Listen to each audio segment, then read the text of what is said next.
The Path to Authenticity is brought to you by GIA Miami. Founded by world-class mental health experts, GIA provides advanced care for difficult-to-treat conditions, including anxiety, medication-resistant depression, and obsessive-compulsive disorder. Using state-of-the-art methods, GIA can help people recover from conditions when more traditional approaches can't.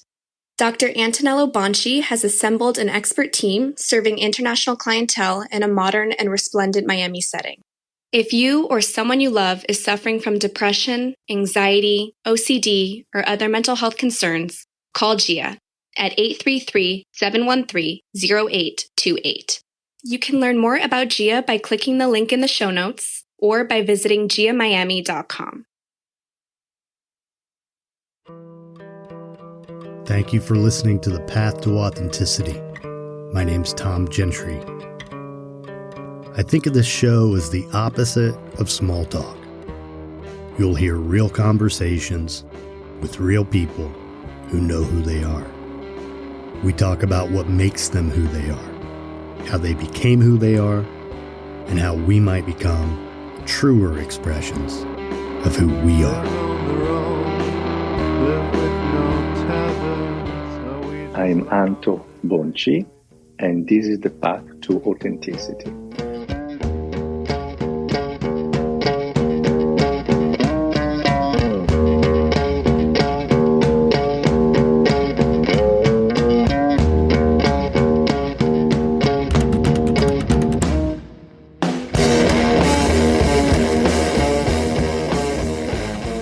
If this is your first time here, thanks for checking it out. If not, thanks for coming back. I'm Tom Gentry, and this is The Path to Authenticity, episode 167 for March 22nd, 2022. So, by this time, I was supposed to have been moved, and that didn't happen. My move got delayed. As I record here on Saturday, I am scheduled now and confirmed to be moving on Monday morning. So if you notice a little echo, that's because my recording setup's put away, packed away, and I'm improvising here until I get moved and get set up. So Dr. Bonci's a brilliant guy, and I'm really proud to have him and GIA associated with the podcast. I loved having him on the show. I went to see the place not long after we recorded, and the facility is every bit as impressive as what you're about to hear. So I hope you enjoy this. Dr. Antonello Bonci.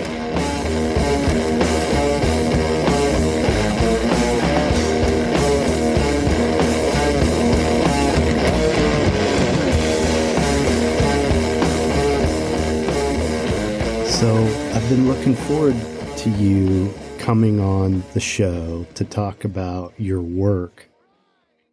So if you meet someone out in the world who knows nothing about what you do, how do you explain your profession and your work to them? What do you tell them? That's a beautiful question. So I usually tell them that I am a neurologist and that I studied the brain for the last 20 plus years. And what I did for this last 20 plus years mostly was to do research on how the brain works, and particularly how our brain works when we are stressed, or when we are depressed, or when we take alcohol, for example, or cocaine. But as a neurologist, because I was trained as a neurologist in Italy, where I practice when I go back, I also see patients. I see patients, actually spend usually my weekends when I'm in Italy seeing patients, and I just try to help them. And the most important part in general of these conversations with my patients, but also with people here, is, and it amazes me every time, Tom, how eager everyone is, no matter what is their background or job, to learn more and to understand more on how the brain works. And that's what I try to do. I try to inform. I don't like to use the word educate sometimes, because to me it sounds like I'm up there and I'm trying to educate somebody, but to inform people in this confusion of internet where everybody writes everything without any quality check, to inform people on where science, technology, medicine is in 2022 when it comes to, for example, anxiety, post-COVID fatigue, or brain COVID, or depression, or addiction. So that's what I tell them. That's how I introduce myself usually. And you've mentioned here a couple times. Here is Miami, right? Here is Miami. I'm sorry. No. It's okay. And tell them what you're doing in Miami. What year did you open GIA? We opened it basically a couple of years ago, officially, like mid 2020. So it's been around in the full COVID pandemic, which was a struggle for many of us, for our patients as well, because of the limitations of isolation and social distancing and so on. So, but a couple of years, a little bit less than a couple of years. So I know you having worked in the addiction field. And so tell me about the work that you've done with TMS around addiction and its effectiveness, specifically with cocaine addiction. All right.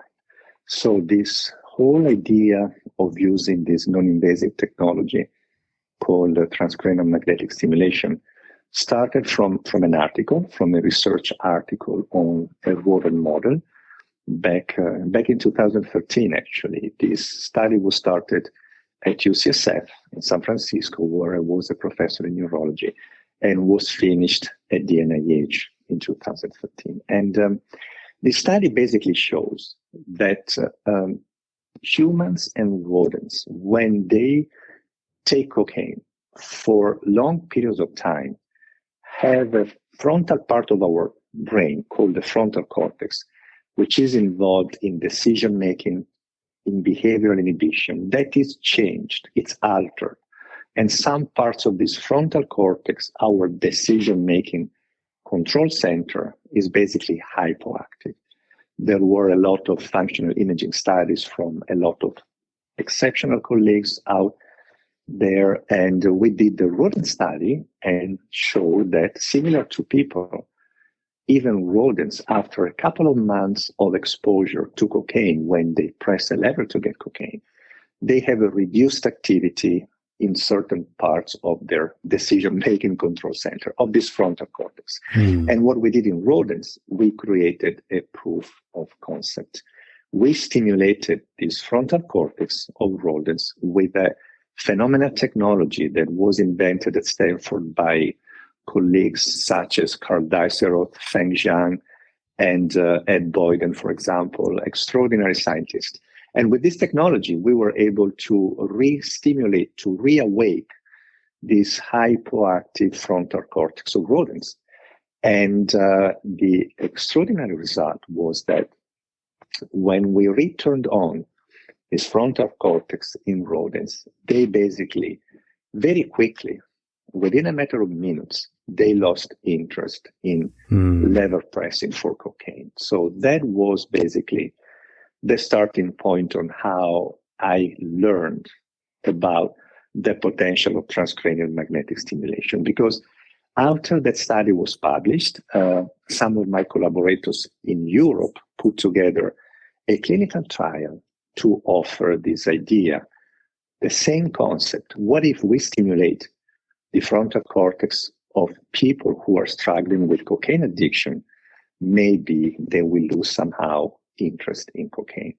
And this is how the whole story of using transcranial magnetic stimulation in cocaine addiction started. And we published with my collaborators those beautiful studies, and many other groups also published very similar work like we did, and the rest is history. So what we observed from the very first few patients in this clinical trial is that about 70% of patients had urine drug test negative, which is a very good sign that they didn't take cocaine anymore.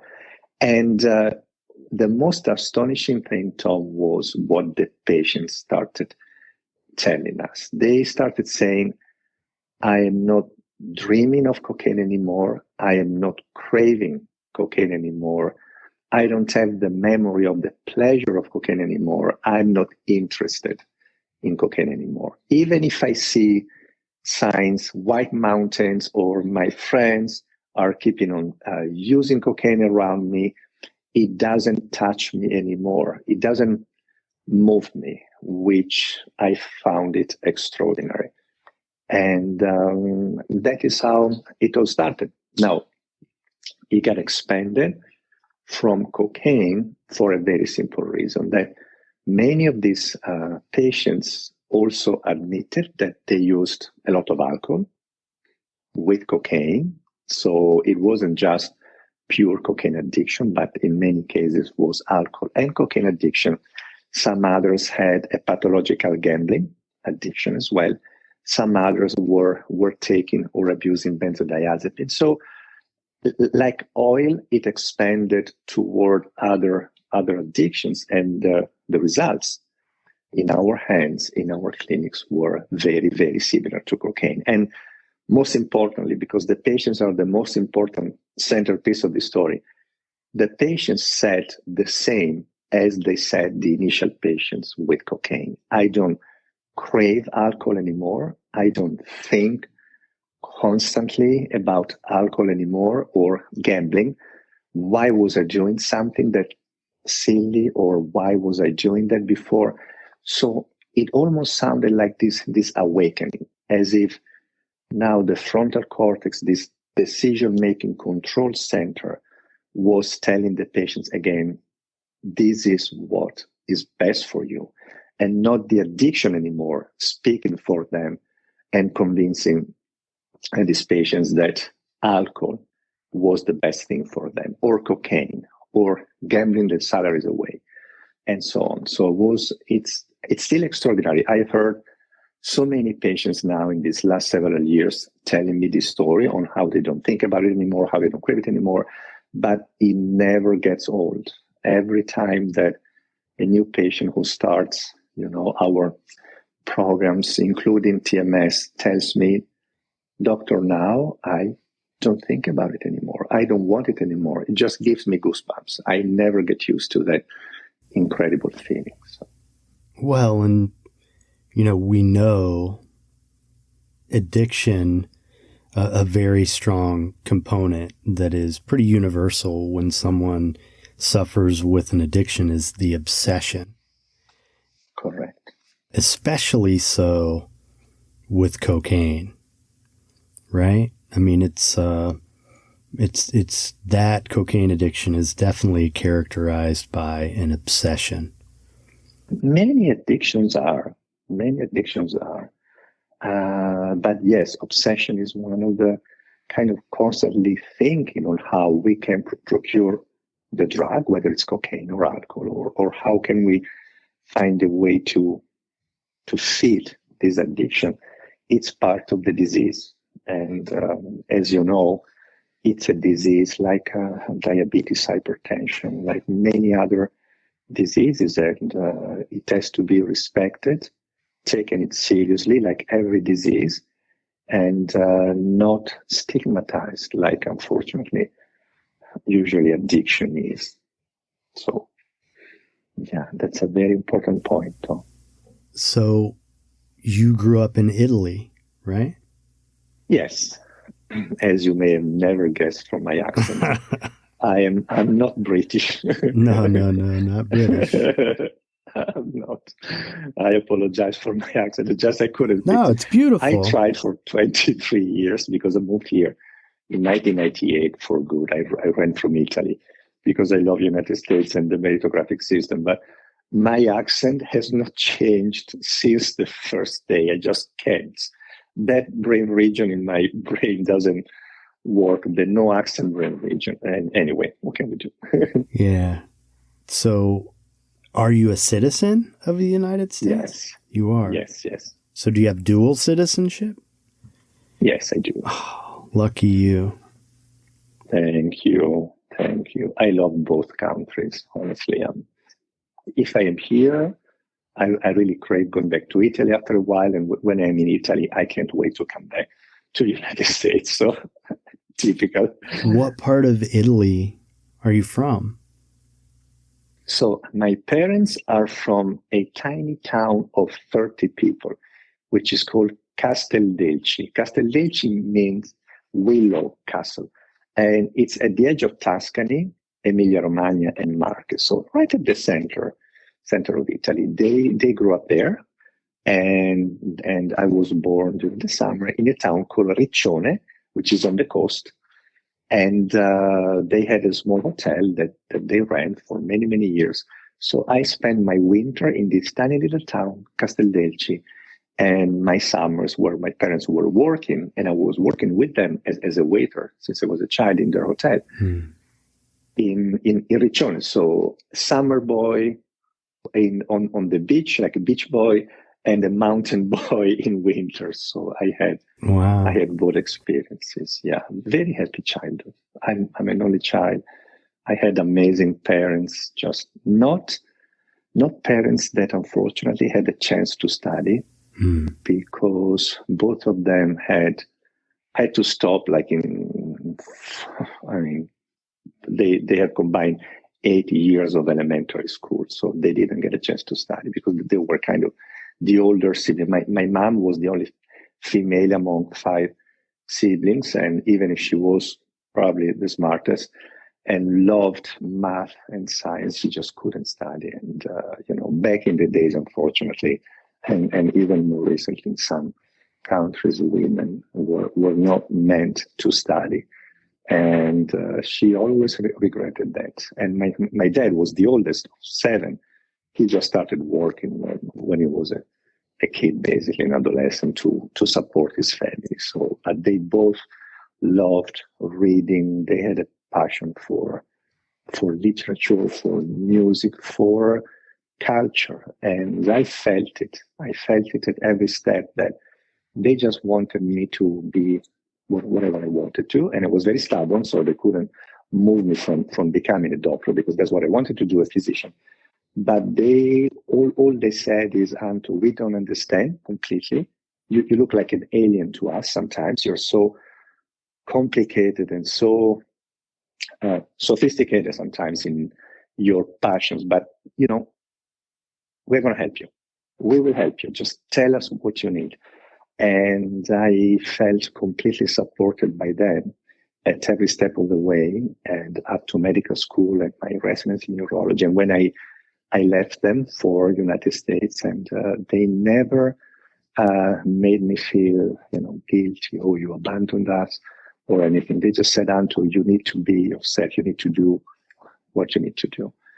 And that's basically who my parents were. So very lucky, very lucky. So how old were you when you knew you wanted to be a doctor? I was about 12. I didn't know exactly what I was going to become because I was very fascinated in general by complex behaviors, anxiety, depression, addictions. Why do people act in certain ways? Decision making. Why do I decide, as I've done many times, to do something stupid? Why do I make mistakes too many? Or why do I do and I make the right choice? So I was about 12. And I thought initially that I was going to be a psychiatrist. But psychiatry, I'm talking about the early 90s, in Italy was mostly psychoanalysis. It wasn't, psychiatry wasn't as evolved as it was already in the United States with biological psychiatry. So I chose to become a neurologist because neurology was grounded on the anatomy, on the chemistry of our brain. But I always kept an eye on the other side, complex behaviors that pertain more to the psychiatry domain. So I was always in between the two, a neurologist in love with diseases that mostly belong to psychiatry, even if this distinction is not valid anymore, Tom, as you know, because it's all neurobiology and there's no such thing as a wall between them. So 12 years old, you knew. Yeah. Mm-hmm. And then, so you completed your schooling in Italy and then came to the United States. Is that right? So during my residency, I had the first encounter with United States on the third year of residency. I was sent to learn some technology to record from single brain cells. This technology is called patch clamp to Portland, Oregon, to an amazing research institute called the Volume Institute. And my first mentor, Professor John Williams, was actually the first one that I met when I came to the United States. And he taught me a lot about this incredible technology and how to study in real time single brain cells in the emotional system, in parts of the emotional system called the limbic system, and see how the brain activity changes when we are stressed or addicted to cocaine or heroin or alcohol. So I learned this technology during my residency. Then I went back to Italy for about a year and a half. And then I had an opportunity to do a sabbatical with Professor Robert Malenka, who's now at Stanford, my second phenomenal mentor. And I was very lucky on the mentorship side as well. And with Rob, I worked at UCSF in his laboratory for about a year and a few months. And then UCSF had an opportunity for me to apply to an assistant professorship. And I applied. And I got this job as assistant professor.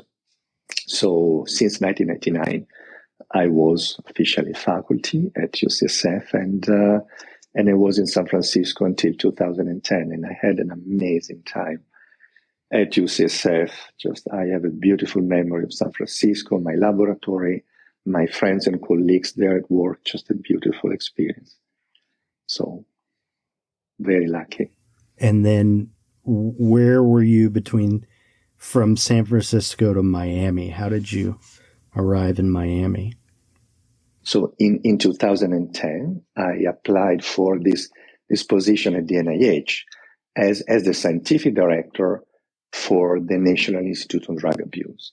And the scientific director's job is basically to run what is called the intramural program. And intramural programs at the NIH are basically research institutes. And this research institute, which was located actually in Baltimore inside one of the Johns Hopkins campuses, was actually the place where I published the study that had to do with developing this transcranial magnetic stimulation treatment.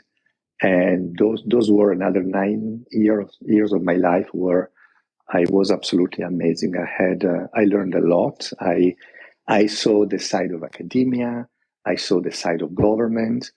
And I think that this very beautiful path prompted me to say, okay, Anto, now after 20 plus years that you've seen academy, amazing, you've seen working for the government, now it's time to work in the private sector. So I jumped on the other side, and I'm very glad that I did. And I'm keeping on learning something completely new at my age, which is important, to never stop and never be afraid of taking up new challenges. So that's the path. So 12 years San Francisco, 9 at the NIH in the Washington, D.C. area, and now a little bit more than a couple of years here in Miami. So that's the trajectory that I followed. Well, so what are you excited about for your future? Well, I am excited about my obsession. That my moonshot, Tom, is that I hope that, I'm saying to 2030. I don't want to sound like a commercial, but by 2030, everybody, homeless, poor people, billionaires, everybody will have access to the knowledge that allows them to know that you can get better right now if you combine the knowledge from psychology, from technology, from brain stimulation, from medicine, from neurology, from psychiatry. So I would like everybody to be aware that they don't have to struggle because, as you may know, the statistics say that about 1 out of 7 Americans are aware of what the treatment options are for these conditions, anxiety, depression, addiction, for example. I just would like the number to change to 6 in 7 Americans. 7 out of 7 Americans know and feel empowered to be able to feel better and resolve these issues because they know that there are treatment options. And the other message, I keep on going back to this, is unite. Unite. I would never want patients to think that I had to choose. I either see a psychologist, or I either see a psychiatrist, or I use brain stimulation. But it's when you combine these phenomenal, powerful disciplines, including lifestyle, which is crucial, then you really achieve the best results. And there's no magic wand. TMS is not. Psychology alone is not. And we need to combine the power of psychology, technology, neurology, or psychiatry for each and every patient. And then, of course, with lifestyle, you see the most amazing results. So it gives everybody its due importance. And nothing alone, in terms of these approaches, can be as effective as the combination of them. And this has been seen for many times now. But I just would like everybody to know that and know that they deserve to get a combination of these approaches, whatever needed, to feel better, because they can. Well, what you're talking about is sort of elemental to high quality addiction treatment as we've known it in the last 50 years. Being someone who I started my career with Hazelden, they sort of pioneered this model of multidisciplinary care where you're working with the entire person, mind, body, spirit. Back in the late 1940s, they weren't talking about technology, but they were, talking about the whole person and how that approach is really what's more effective than any other. Yes. You can heal the body. You can take the alcohol away. You can get the person through the acute withdrawal stage. But if you don't treat the mind and the spirit, then the cravings are going to exist and eventually the person's going to go back. But it's nice to hear someone in this time, things have changed so much in the addiction treatment industry during the course of my career that it's really refreshing to hear someone talk about this, how we need the collective to treat the person, and also that everyone deserves that type of care, because it's true.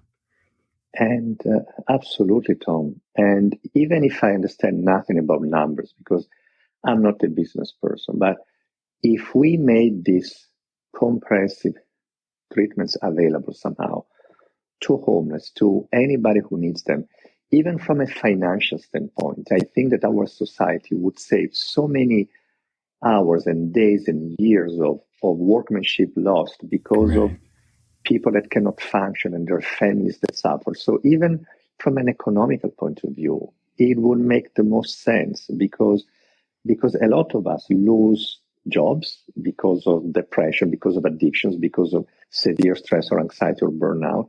And the cost to society to actually offer these supports through insurances, through a very reasonable cost, I think would vastly outnumber the cost that society is paying now when too many people, because of anxiety, depression, addictions, and stress and PTSD, lose their job and they can't properly work. But again, it's very easy to talk. I have a motive. I want everybody to feel better, but Right. it's a very complicated financial, the conversation. But it's just the treatments are there.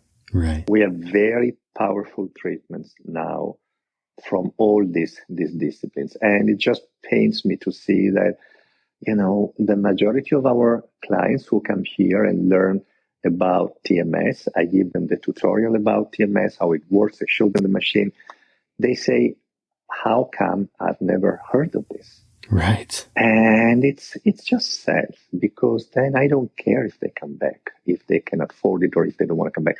But at least they learn, they know that there is something more on top of whatever else is available that can really help them. So it's kind of sad to hear this over and over. Why have I never heard about this? So, well, one of the things I was curious about is, how do the healthcare systems compare from Italy to the United States?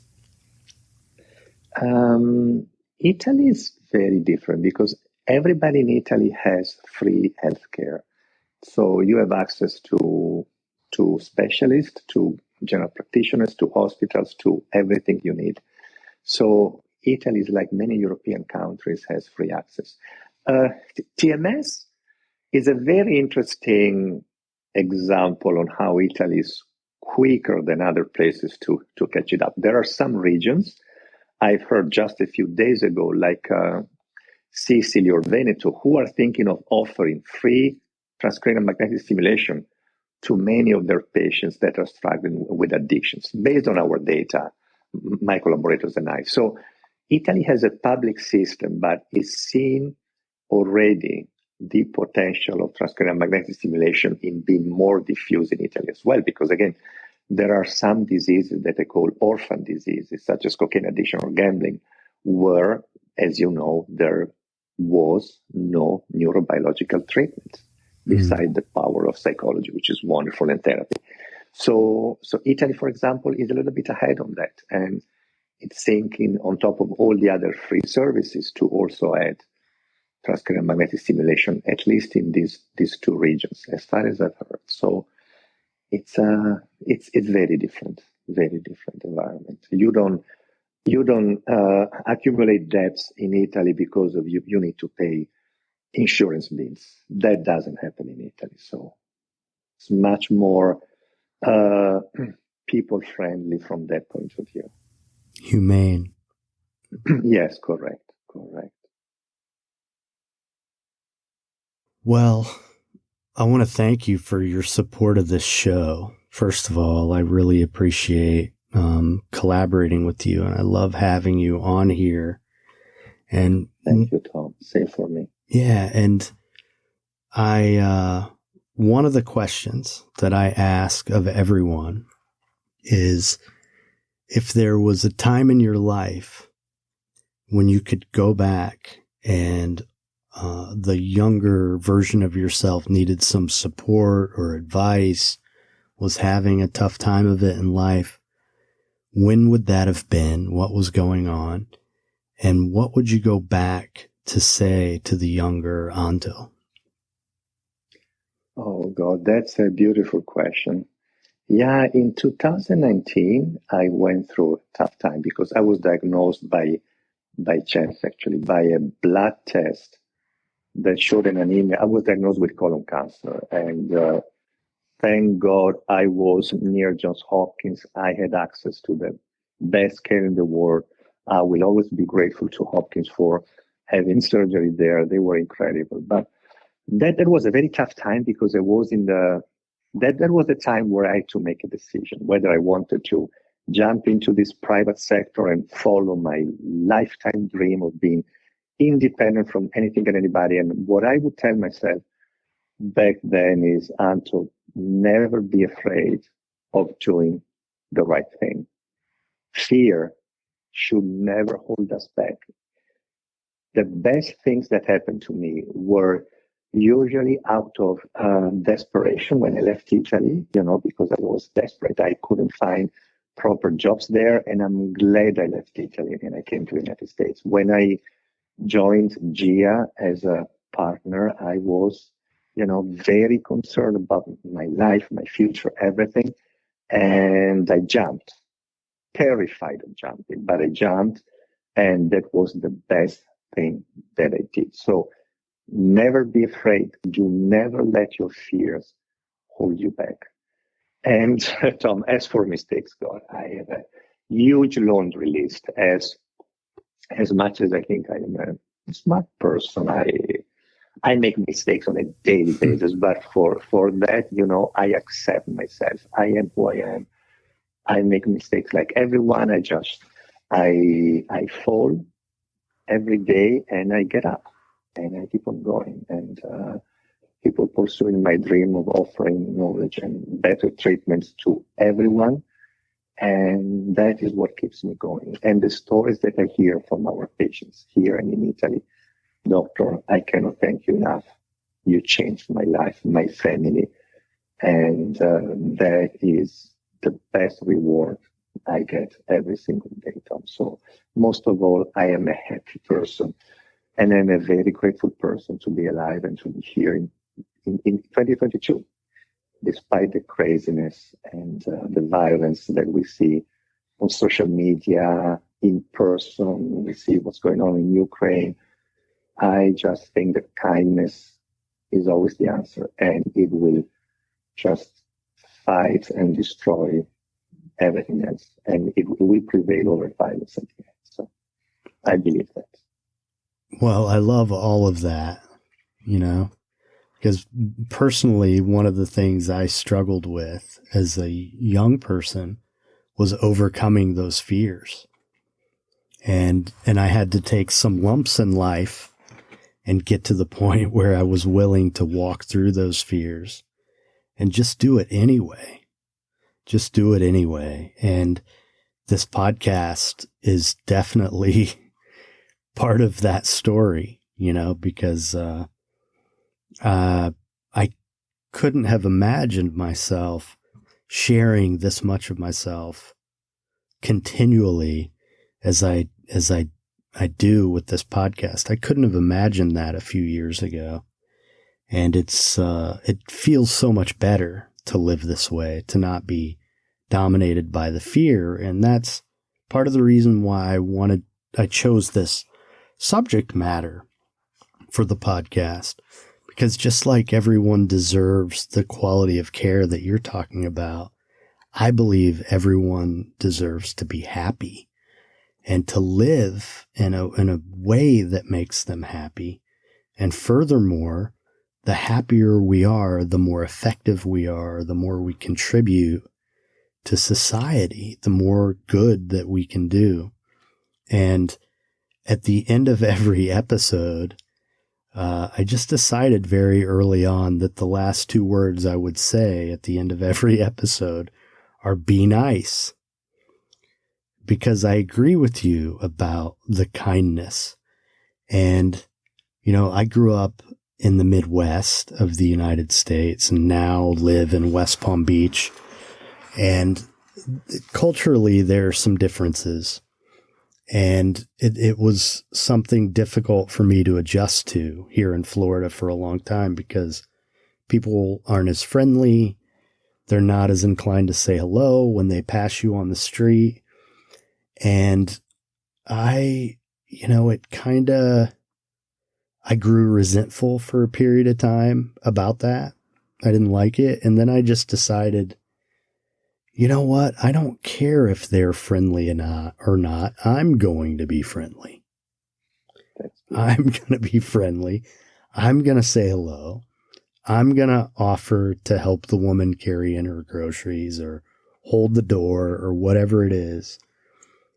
And when I became intentional about that and focused on that, I started to notice a real difference in the quality of my life. And also I started to see the good in others And when we're kind to them, they respond with kindness.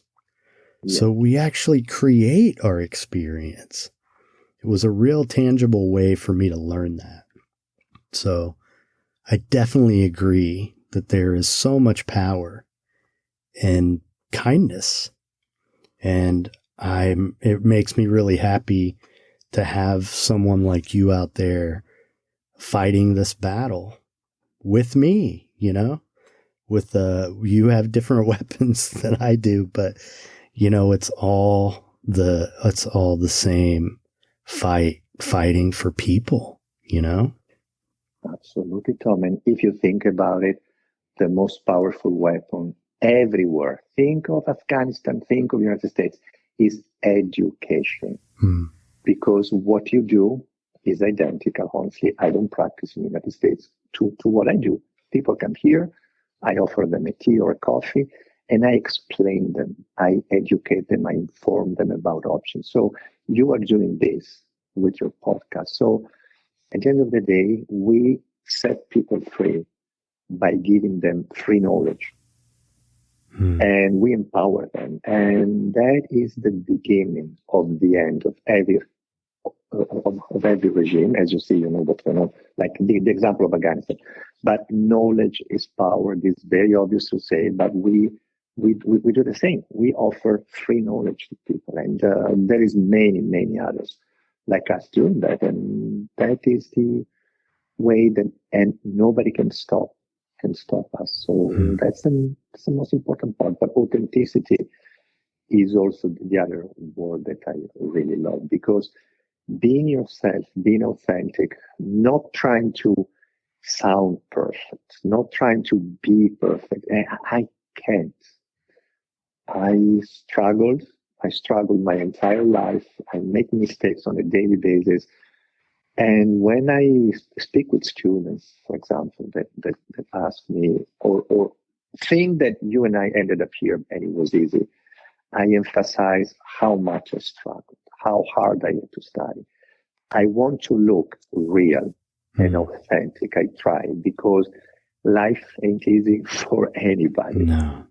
So I love the central theme of the podcast. Authenticity is the centerpiece, and it's a beautiful word. Oh, thank you. Well, this has been great. I really appreciate you. And thank you for your time. My pleasure.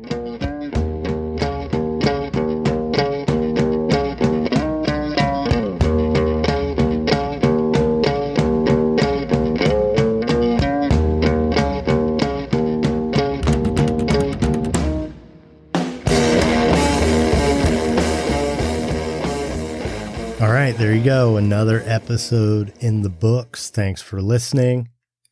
You can learn more about the show and this episode's guest at thepathtooauthenticity.com.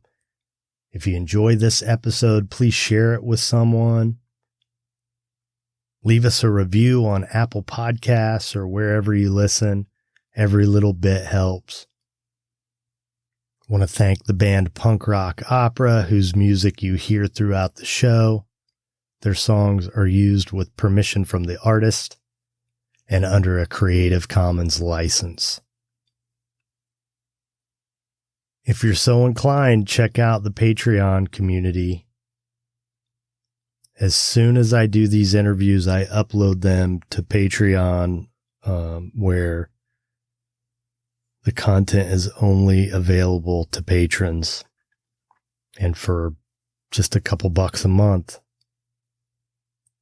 I usually post audio content, their exclusive audio content, probably 8 times a month, if not more. And as these new episodes are released, as soon as they're done, they're available to patrons. So sometimes that might be 2 weeks before an episode is released, or even longer. Usually it's a few days. Anyway, if you want to support the show, that's a great way to do it. So thanks again for investing your time. It's a big deal to me. Thank you for supporting me and supporting the show. I hope you keep coming back. Be nice. That's our story. I hope you enjoyed the punk rock opera. And we have one last piece of music for you. It goes like this.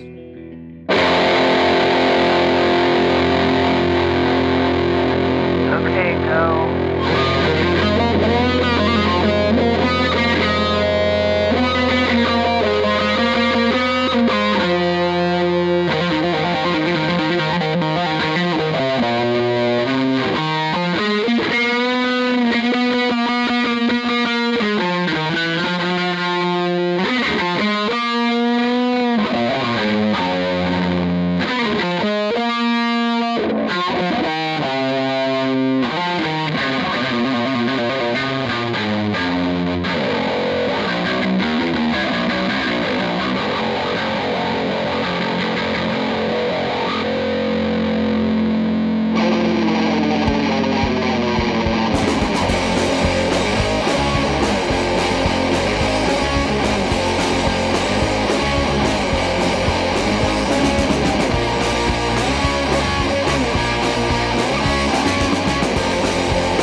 You cannot make us. We are the Jedi Man.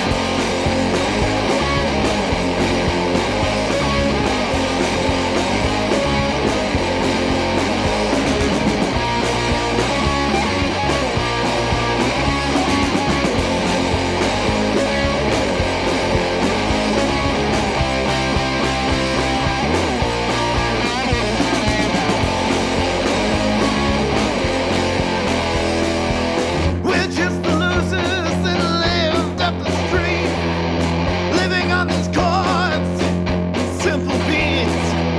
You wanna cheat, you wanna stop, you wanna tear us down.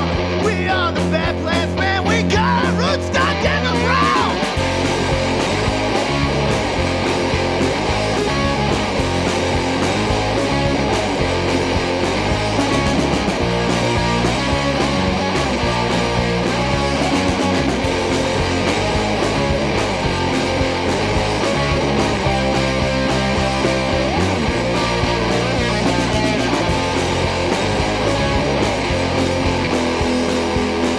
Musical generation, self-made bands.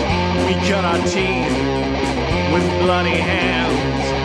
The rage has instilled in us. Can feed a crowd, give them a rush.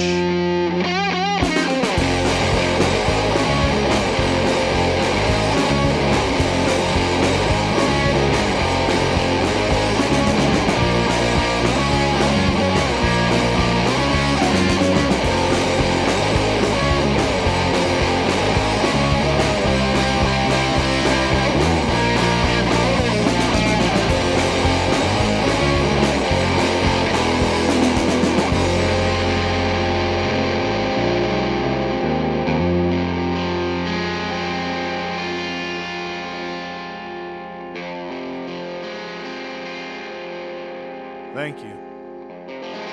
Good night.